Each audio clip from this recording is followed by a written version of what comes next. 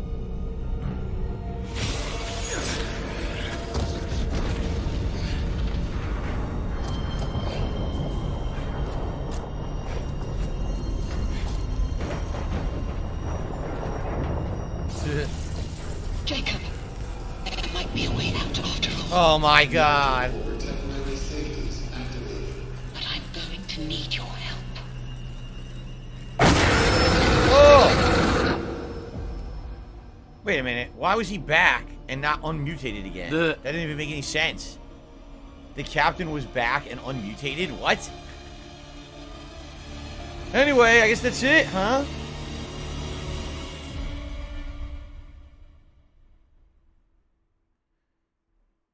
Pretty good.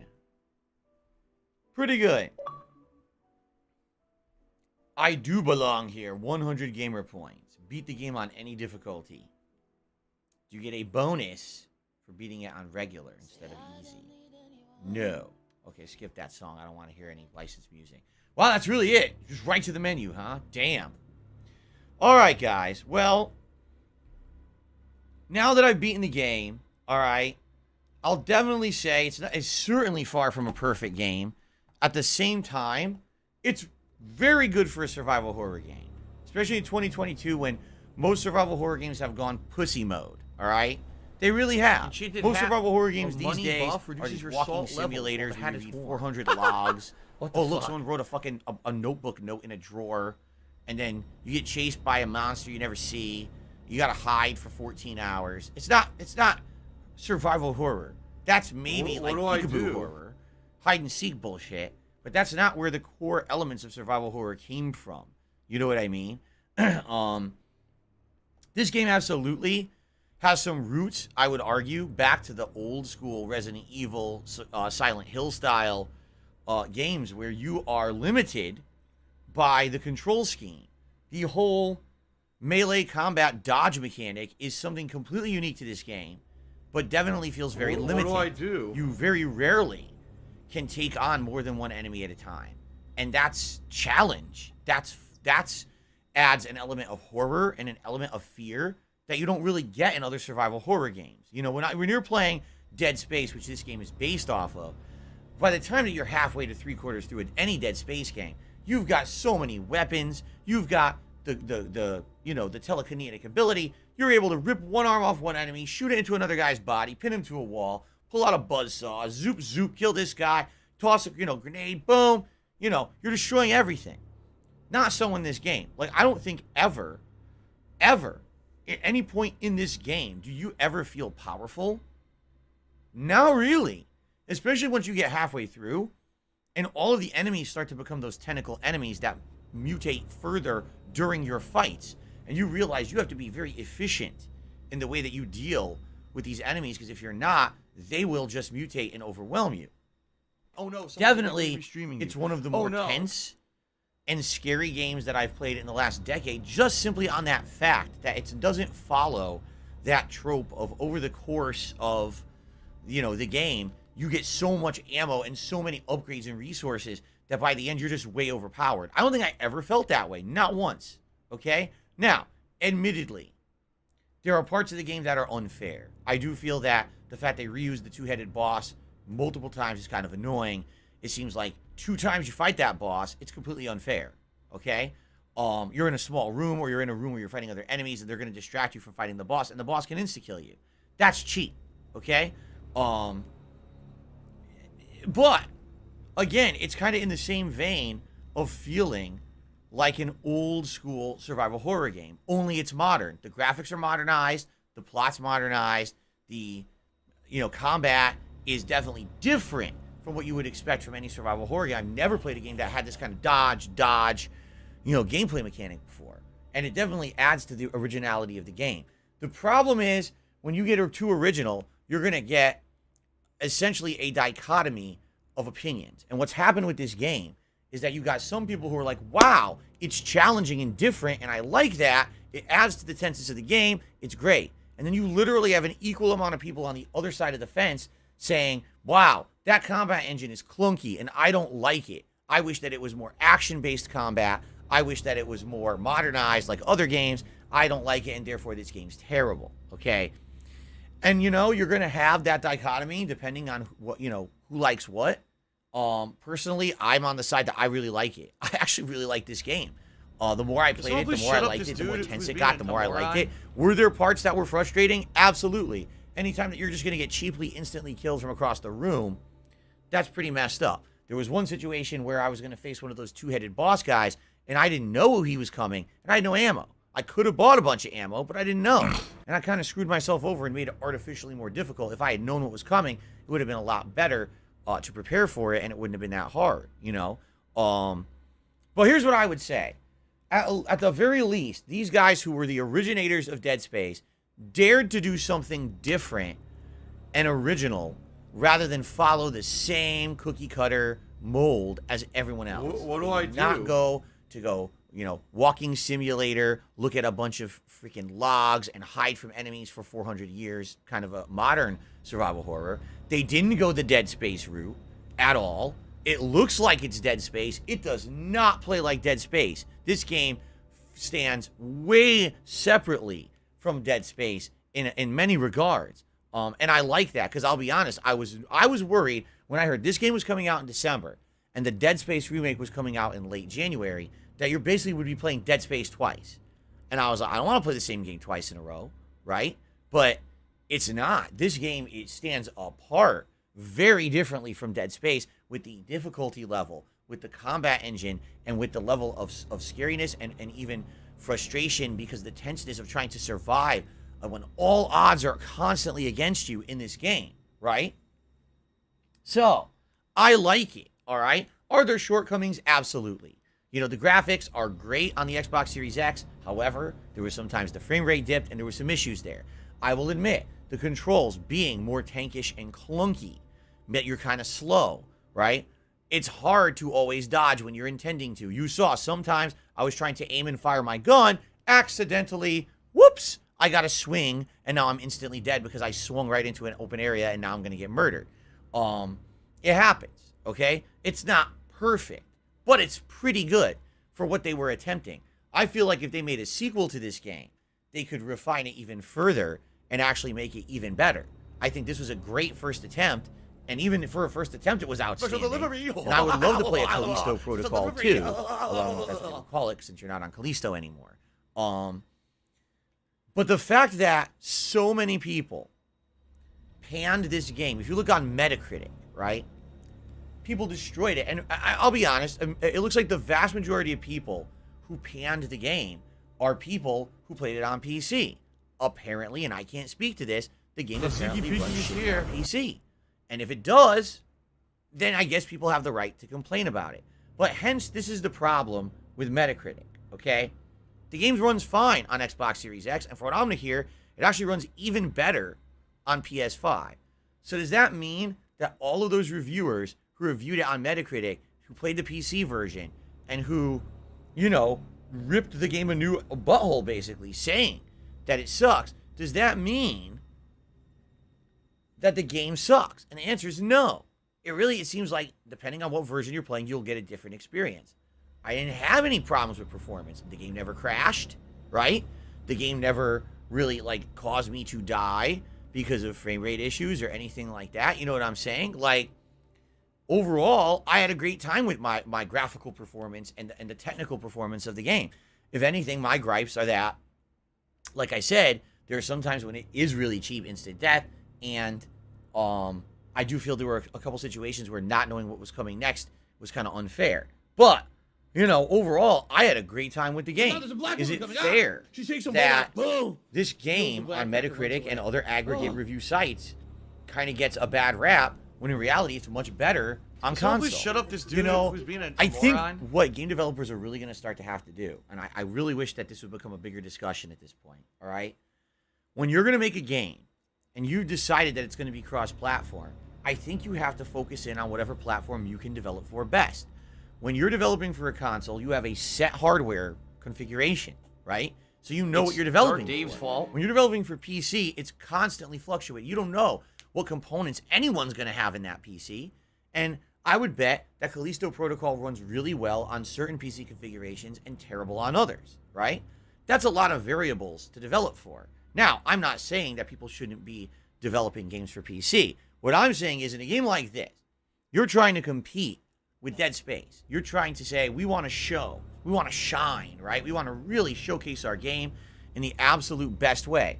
Maybe if you're making this game cross-platform and you're testing and you realize your PC performance is inferior, maybe you should just release it on console first and delay the PC version. I almost feel like because they simultaneously decided to release all three versions at once when it was obviously known that the PC version was not performing up to snuff as the console versions, this has hurt this game dramatically, right? People just said, okay, Metacritic score right now is 7.3. I guarantee you, if this game was only console, it would be an 8. I guarantee it. Because it's that one gripe with the graphics and the crashing and those issues on PC that seem to be what everyone harps about. Yes, there's a lot of people that said, oh, I don't like the melee combat. All right? You can't please everyone. The game is meant to be overly challenging, to be way more challenging than Dead Space because of the way that they designed it. But I feel like this game got unfairly treated on Metacritic because the PC version runs poorly, right? What's interesting is Reed just made a point in my chat that says, you know, Elden Ring had exactly the same issues. Elden Ring at launch had a lot of graphical problems on PC. They fixed it over time, but Elden Ring did not get panned. Did you notice this game didn't get any real media hype at all? No one was hyping it, right? Why? Because it was a small studio. Because it wasn't EA. Because it wasn't Sony. Because it wasn't Microsoft. It wasn't Bethesda, Activision, Blizzard. There was no giant marketing dynamo behind Callisto Protocol. So, unlike all these other games that get this insane push, right? This game doesn't have that. It's trying to stand on its own merits, and I think it does. If you like survival horror, I think you're going to like this game, especially if you really like a game that is very challenging. You're going to really like Callisto Protocol. And that's coming from someone who usually is not good at difficult games. I really enjoyed this game. The stealth, necessary. Stealth is absolutely necessary. You try to run and gun in this game, you are going to screw yourself over. And I think that this is why a lot of content creators played the game a week ago at launch and hated it and deleted it and said, I'm not playing it, and rage quit it. You know, people tell me every day of a new one. You know, this guy was playing it and he rage quit, said he quit it after the first 2 hours. He said, I'm not playing it anymore. You know, there's nothing wrong with the gameplay elements of this game, especially early game. That's insane. If someone quit in the first 2 hours, you didn't even see what the game is yet. That's just like, you just didn't want to play it, you know, or you wanted to join the bandwagon of rage quitters because you didn't want to put in the time and effort to actually beat this tense game. Sad, because what happens then is these people are irresponsible. They do that in their content, and then people think the game is bad. The game's not bad. They're just going for a bandwagon reaction because they didn't want to play the game, quite frankly. And that's messed up, that now you've got people saying things like, oh, Callisto Protocol sucks because so-and-so rage quit it and said that they didn't like it. And this person, you know, and this person, and this person. No. That's so bullshit. This game is good, all right? But it's for a set group of people. It's for people who are looking for that excellent level of challenge, who are looking for a game that's unforgiving, who are looking for something that when you beat certain areas of the game, you get to the next checkpoint, you feel relieved and rewarded. Like I did. There were tough fights in this game, and I was like, wow, I did it, right? I passed that part, and now we can move on to the next part of the game. But man, it's a relief when you finally feel like you've beaten that challenge. You know what I'm saying? And by the way, listen to me.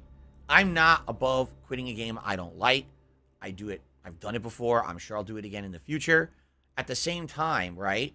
I'm not going to sit here and outright say things like the game is absolutely horrible and then make people not play it.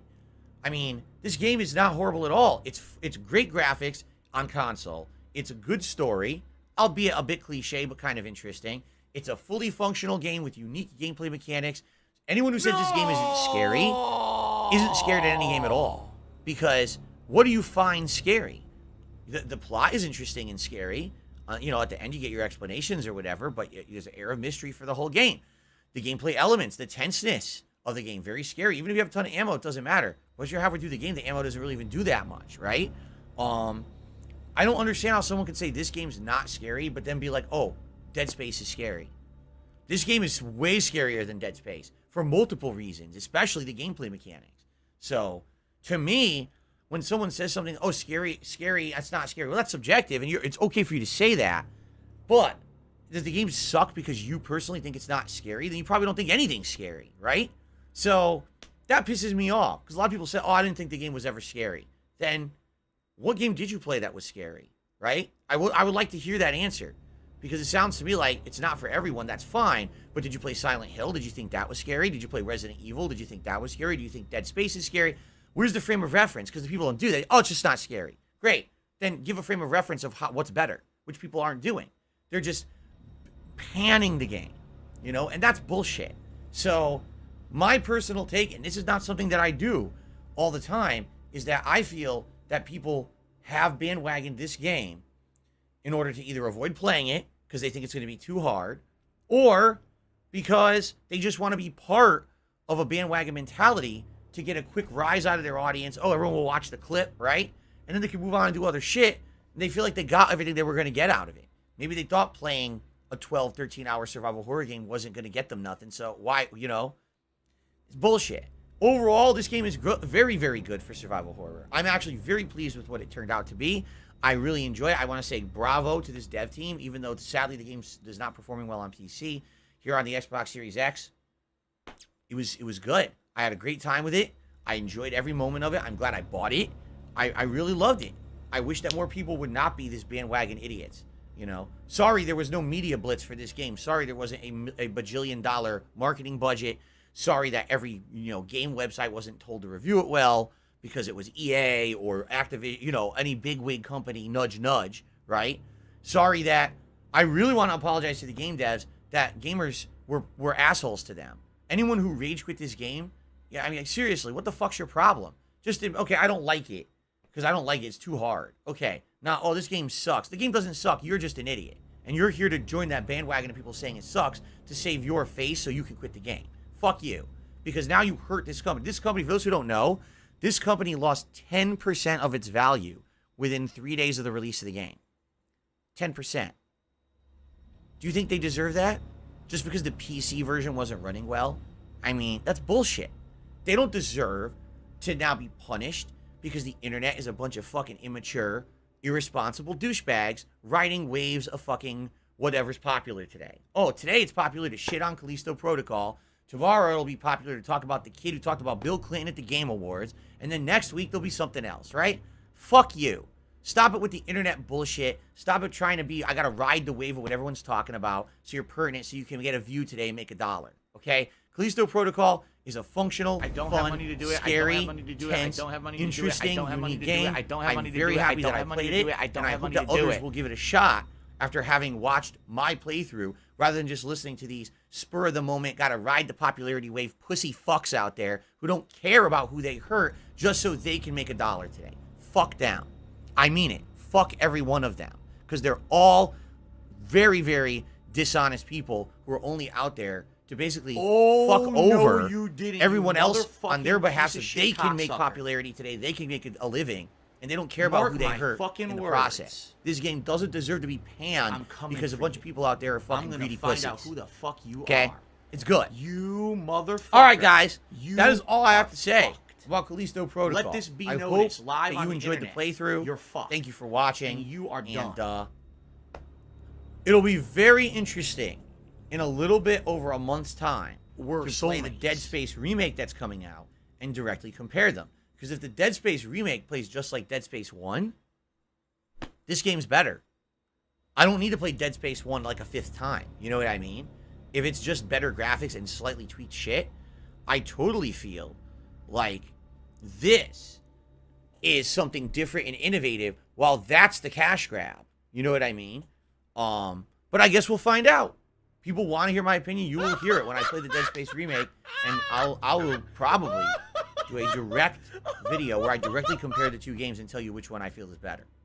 All right? But for those watching this Callisto Protocol playthrough, thank you for watching, whether you watched on stream, whether you watched on demand on YouTube, part of both, whatever it may be. I'm excited for the future, and thank you for your support. Until next time, my friends, I hope they make another one, because I really liked it. Peace out. All right. Guys, that is it. We don't really have time for anything else. You know, I was going to do a formal review, but I don't have time for it. And I think tonight what I should do is actually, basically, tonight, I should play some Street Fighter and see if we can actually get anyone to play with us. I hope they will. I hope that we can get some people in the Capcom Fighting Collection tonight to join us and play us, because I would love to play tonight. It would be unfortunate if, you know, we can't find anyone. If not, worst case scenario, all right? Tonight, if we can't find anybody to play, we'll just do a Q&A session. You know, we'll try to find matches, and I'll just talk with you guys, and we'll interact and chill. But I really want to try to play Street Fighter tonight. I miss it. And, you know, I figured, oh, here's a random night we could just throw it in for fun. So let's hope for the best tonight, all right? So 6:45 p.m. Pacific time tonight, Friday Night Fights returns, okay? We're going to try the Capcom Fighting Collection on PlayStation and see how it goes and go from there. Tomorrow is the return of Pokemon Scarlet on the first stream. It's the first time I'm playing it as a daytime stream in over a week. I hope you'll join me for that. And then Saturday night will be Warzone, for those who've been really enjoying the Warzone stuff. Okay? All right, everyone. Thank you. I know we're ending like 5 minutes early. Unless anyone has anything they want to talk about, you got a question or whatever you want to toss my way. Some faggot I'm more some homo.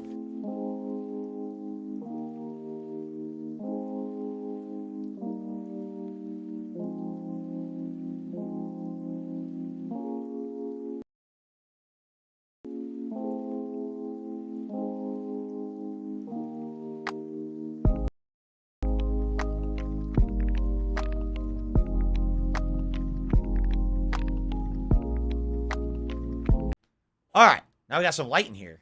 What do you got? Anyone want to talk about anything? Or will I ever play Dying Light 2 ever again? Likely no. No one wants it. I told you guys back in February when Dying Light 2, when it went on hiatus, so that we would play Elden Ring and other games. I told you guys I'd be more than happy to bring it back in the future if you wanted it. Very few people have asked for it. It's been like one of the least requested things this year. People would most likely rather watch me play a different game or a new game than go back to Dying Light 2. I still have the rights to it, but no one wants it. I'm not going to do it. Okay?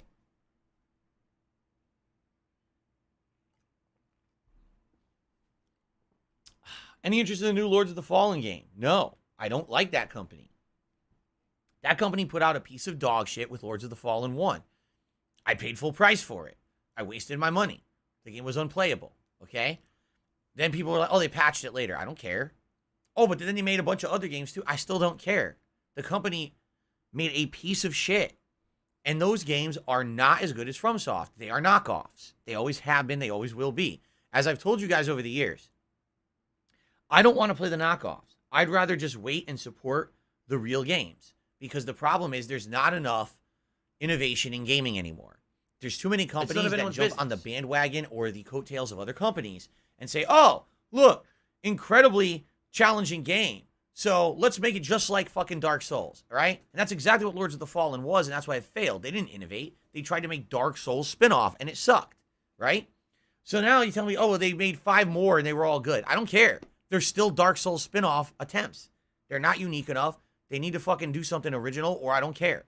I'm not playing Lords of the Fallen 2, because it's Dark Souls spin-off part 2, right? So I don't give a fuck. I'm not playing it. Give me something original to play, and I'll play it. Don't give me the next El Cheapo knockoff. Dead Island 2 playthrough in April? I have no idea. I don't know if it's going to be viable. I mean, if Dead Island 1 was a buggy piece of shit, this game's taken 10 years to come out. I have no clue if it's looking like it's going to be like mostly a co-op game. If it's co-op, then I'm probably not going to enjoy it regardless. So I don't know. Darth Gallbox says, do you have any food traditions for Christmas? Like my family has fish all that day. Well, legit. When I was growing up, we would always have a giant Christmas meal. My mom would make breakfast for all of us, which is usually like pancakes or waffles, maybe with some breakfast meat. And then we'd have presents we would open and play games all day or whatever it was, play with the action figures, whatever it was that I got, for Christmas that day. And dinner was always a big one. Usually it was ham, some kind of ham, baked ham, and homemade lasagna, which was absolutely delicious. I love my mom's homemade lasagna. Say goodbye. Some kind of potatoes, various different kinds, au gratin or something else. Multiple courses of delicious Christmas food for dinner. And I remember the house smelling great, smelling amazing as my mom's making this multiple course meal, and I'm playing Super Nintendo in my room. Oh my God, this is so cool, right? The old memories of Christmas. The other thing is, we always had Christmas treats around the house. Seriously, there was always little mini Reese's peanut butter cups or Hershey Kisses or Christmas cookies. We used to have Italian Christmas cookies. We'd go to an Italian bakery and buy a whole platter of Christmas cookies. We would get petite fours. You ever had a petite four? It's a little pastry squared like a big square, but it's like a layer cake, but it's tiny and covered in chocolate or confection. I don't care. Oh, petite fours are really good. I used to have petite fours. Seriously, like so much good stuff that we used to have. Popcorn balls. I love popcorn balls when they're fresh. When they're stale, they're disgusting. Fresh popcorn ball and crunching. And those things would be all around the house around Christmas month. You could snack on or, have a little snack every once in a while. On Christmas Day, you go crazy. That's the day you go crazy for all of it, right? Shadow King says, as long as FromSoft makes a Soulsborne game, it's okay, but if any other game dev gives it a try, it's a waste of money. No, I'm not necessarily saying that. I'm saying, can you honestly tell me of any game in the Soulsborne style that another company made one and it was better than FromSoft? Or, here's an even better question. Can you even name one that after the game came out, anyone talked about it after a month or two later? Right? Like, just during this summertime, there was 3 different Soulsborne knockoffs that came out between, like, July and September. And people were like, are you going to play Thymesia? Are you going to play this one? There's, like, 3 or 4 of them. And then after those games were out for, like, a week, no one ever talked about them ever again, nor cared. Just like, why are you going to waste your time? You can't spend all your time playing one genre when you know there's a master of that genre, right? Right? That's for me. Like, there are people out there like, I'll play every fighting game. I'll play every shooting game. I'll play, you know what I mean? No, I won't. I'll play the best because I have limited time on my streams to do stuff. I have to pick and choose the best. Apple you see? iTunes. I have to look at what looks good, what looks like it stands out, what looks unique. And that's what I have to choose and play on my stream. Sadly, I don't have unlimited time to be playing every game. And I don't have unlimited funds. That's another thing, too. Being very realistic, I just don't have unlimited funds to be buying games constantly. I have to buy what I think is going to have traction on my streams, right? Can you imagine if I bought all those 4 different Soulsborne knockoffs between July, August, and September? How many people would have watched them? Probably would have watched 1 to 2 streams and said, what are you playing this for? What a waste of time and money,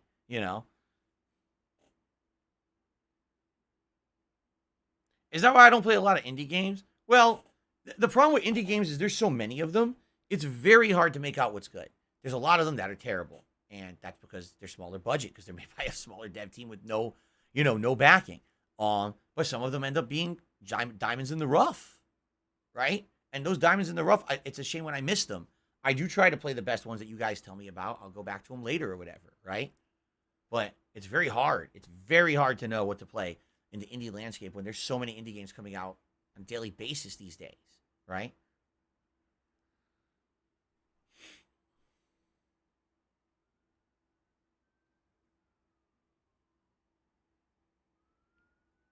People are complaining the screen is boring. Well, we have a haiku to end, and then we're ending the stream. DC is here. He says, here's a Callisto Protocol ending haiku. Troubles come to light, left to atone for your sins, fighting to survive. Thank you very much, DC, for that ending haiku. Appreciate that. All right, guys, that is it for the stream. Thank you for watching. Tonight It is the return of Friday Night Fights. I don't know how well it's going to go, quite frankly.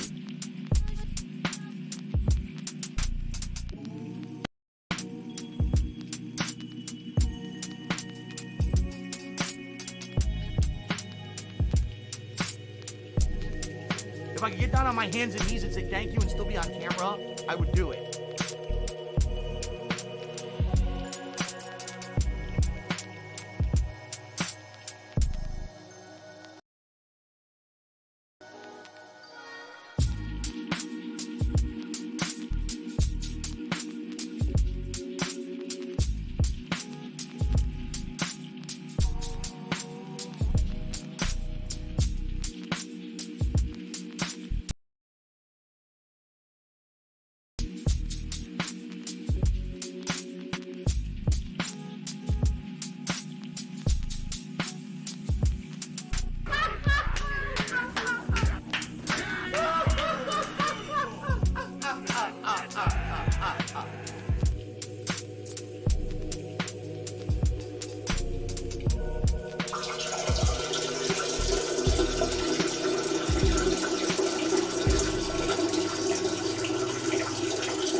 Say goodbye.